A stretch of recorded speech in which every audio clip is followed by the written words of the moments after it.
Hello friends, welcome back to channel महापुरुषों की बातें। सत्संग जी सबको प्यार भरी राधा स्वामी। आइए सुनते हैं कुछ प्रेरणादायक वचन। ये वचन राधा स्वामी सत्संग व्यास द्वारा प्रकाशित पुस्तक सत्संग संग्रह भाग 2 में से लिए गए हैं।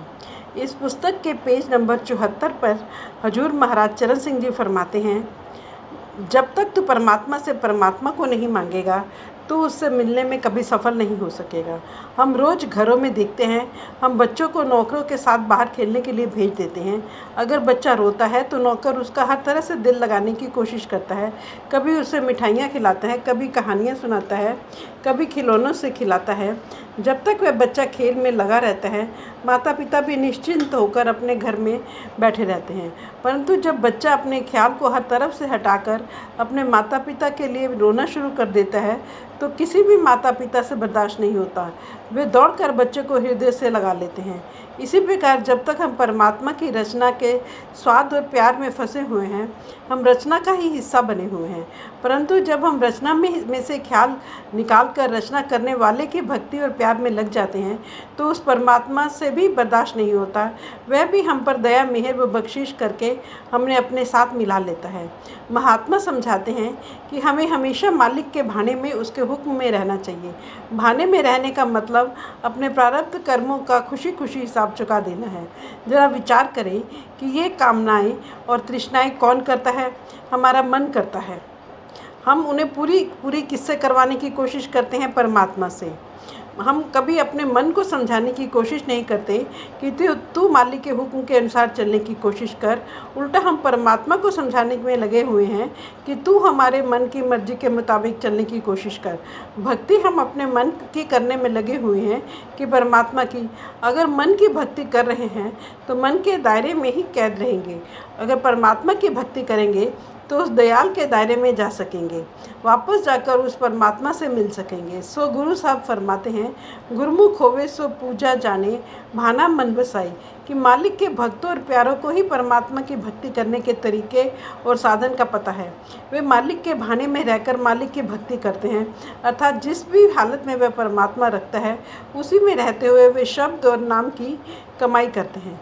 इसलिए गुरु साहब हमारी ओर से मालिक से प्रार्थना करते हैं, हे मालिक, हम श्वास श्वास कदम कदम पर तेरी भक्ति करना चाहते हैं, क्योंकि हमारे जीवन का मनुष्य जन्म को प्राप्त करने का उद्देश्य और ध्येय तभी पूरा हो सकता है जब हम उठते बैठते चलते फिरते तेरे शब्द और नाम के अभ्यास में लग जाएं।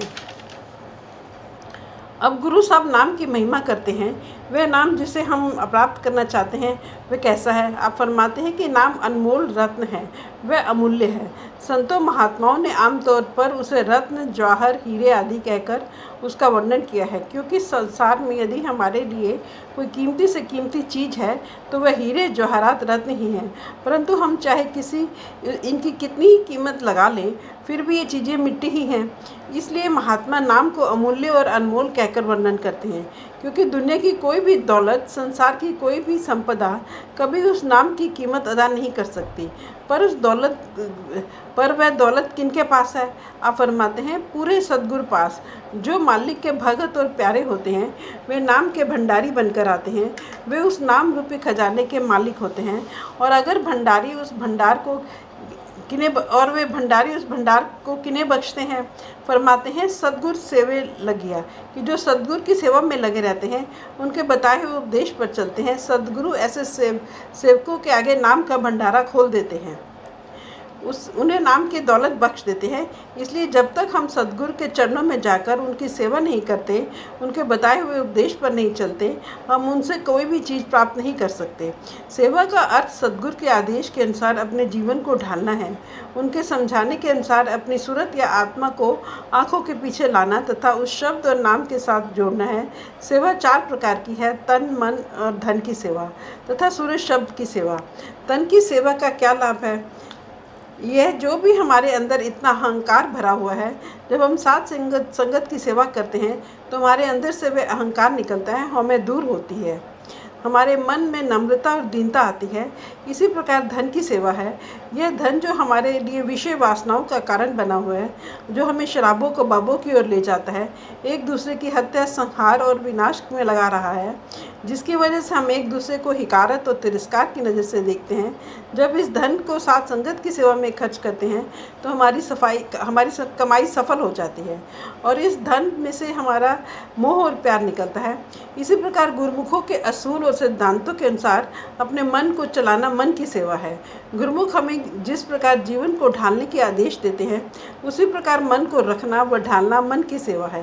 ये सभी सेवा हम केवल इसलिए करते हैं कि हम सूरज शब्द की सेवा कर सकें, हमारी सूरत या आत्मा जाकर उस शब्द को पकड़ सके। असली सेवा तो सूरज शब्द की सेवा है, पर बाहर की सेवा को भी महात्मा बहुत महिमा करते हैं। बल्कि गुरु साहिबान ने, संतों महात्माओं ने जिंदगी में स्वयं मिसाल बनकर दिखाया है। गुरु साहिबान को वृतांत पढ़कर देखें किस प्रकार वे दूर दूर से पानी की गागरें भरकर साथ संगत के स्नान के लिए लाया करते थे। किस प्रकार गुरु साहिबान लकड़ियां काट काट कर संगत की सेवा के लिए लाया करते थे। आप कबीर साहब का वृतांत पढ़कर देखें किस प्रकार बलक बुखारा के शाह ने आपकी 12 साल सेवा की। हजूर महाराज जी, बाबा सावन सिंह जी महाराज के परमार्थी पत्र पढ़ें तो पता लगेगा किस तरह यहाँ डेरा में केवल एक झोंपड़ी थी, पर उनकी सेवा के प्रताप से डेरा इतनी उन्नति कर चुका है। यह सब उनकी सेवा का नतीजा है जिसका हम इतना लाभ प्राप्त कर रहे हैं। सो गुरु नानक साहब समझाते हैं, वह दौलत महात्मा हमें कब देते हैं? जब हम उनकी सेवा में लग जाते हैं, जब हम उनके उपदेश पर चलना शुरू कर देते हैं। किसी जौहरी की दुकान पर जवाहरात का खरीदार जाता है तो जौहरी उसके सामने मूल्यवान हीरे जवाहरात निकाल कर रख देता है। उसे पता है कि इस ग्राहक के पास पैसे हैं और वह उन्हें खरीदने का अधिकारी है। यदि उसके आगे कोई कंगाल चला जाता है तो जौहरी कभी उसके दुकान के अंदर नहीं आने देता, हीरे जवाहरात दिखाने तो दूर रहे। सो हमें नाम रूपी रत्न प्राप्त करने के लिए क्या कीमत देनी पड़ती है? हमें सद्गुरु की सेवा रूपी कीमत देनी पड़ती है, उनके उपदेश पर चलना पड़ता है। जब हम उनके उपदेश के अनुसार अपने जीवन को ढालते हैं, सुमिरन और ध्यान के द्वारा अपने ख्याल को इकट्ठा करके आंखों के पीछे लाते हैं, तो सद्गुरु हम पर नाम की दया कर देते हैं, शब्द की दया कर देते हैं। आप फरमाते हैं, वे जीव बड़े भाग्यशाली हैं, बड़े खुशकिस्मत हैं जो गुरुमुखों की संगति में आ जाते हैं, गुरुमुखों की शरण में आ जाते हैं, जो उनके आदेश के अनुसार शब्द और नाम के अभ्यास में लग जाते हैं। गुरु साहब फरमाते हैं कि जिनको गुरुमुख मिल जाते हैं, संतों महात्माओं की संगति प्राप्त हो जाती है, उनके कर्मों का हिसाब किताब समाप्त हो जाता है। गुरुमुखों का जो असली स्वरूप है वह शब्द है, नाम है। वे शब्द और नाम हमारी आंखों के पीछे दिन रात धुनकारे दे रहा है। सो जब हम अपने ख्याल को आंखों के पीछे इकट्ठा करते हैं, गुरुमुखों के नूरी स्वरूप के दर्शन करते हैं, तभी जन्म मरण के दुखों से हमारा छुटकारा होता है। इसी प्रकार स्वामी जी महाराज फरमाते हैं कि हमें सद्गुरु की शरण और संगति प्राप्त करनी है, उनके उपदेश पर चलना है, अपने आप को बिना किसी शर्त के उनके सुपुर्द कर देना है, उनके कहने के अनुसार अपने जीवन को ढालते हुए अपने ख्याल को शब्द के साथ जोड़ना है। अब आप फिर समझाते हैं कि संसार में 2 प्रकार के मनुष्य होते हैं, एक गुरुमुख और दूसरे मनमुख। दोनों ही उस परमात्मा के बनाए हुए बंदे हैं और यह भी उस परमात्मा के हाथ में है कि जिन्हें वह चाहता है उनको गुरुमुख बना देता है। लेकिन बड़ाई और महिमा किनकी है? केवल गुरुमुखों की है। आप गुरुमुख किन्हें कहते हैं? जो सद्गुरु की शरण में आ जाते हैं, उनकी सेवा में आ जाते हैं। ऐसे गुरुमुखों की आप ऊपर महिमा कर आए हैं, जो सद्गुरु के आदेश के अनुसार शब्द और नाम की कमाई में लगे हुए हैं। अब आप मनमुखों की अवस्था का वर्णन करते हैं, जो सद्गुरु की संगति में नहीं आते, उनके कथन के अनुसार मालिक की भक्ति नहीं करते, शब्द और नाम का अभ्यास नहीं करते, अपने ख्याल को शराबों कबाबों आदि में से नहीं निकालते, वे बहुत ही खोटे भाग्य वाले हैं। क्यों खोटे भाग्य वाले हैं? क्योंकि उनको मौत के बाद काल के पंजे में फंसना है। उन्हें यमदूतों के साथ जाकर धर्मराज के सामने पेश होना होगा।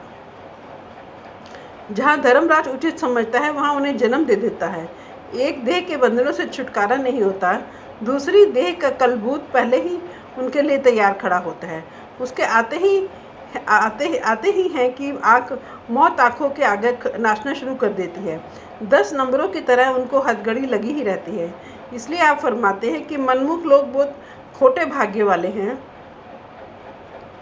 उन्होंने मनुष्य का चोला भी प्राप्त किया। 84 लाख जिया जून के दुखों के बाद उन्हें मुक्ति प्राप्त करने का मौका भी मिला, परंतु वे अपने कीमती समय को शराबों, कबाबों, विषय विकारों, इंद्रियों के भोगों में ही नष्ट कर देते हैं और इस दुनिया से चले जाते हैं। उनकी क्या हालत होगी कि वे बार बार जन्म लेंगे और बार बार मरेंगे। उनकी यहाँ तक दुर्दशा होती है कि उन्हें विष्ठा के कीड़े बनना पड़ता है और गंदी नालियों में जाकर सड़ना पड़ता है। फ्रेंड्स, अपनी इस वीडियो को आज हम यहीं समाप्त करते हैं। अगली वीडियो में आगे बढ़ेंगे। Thank you.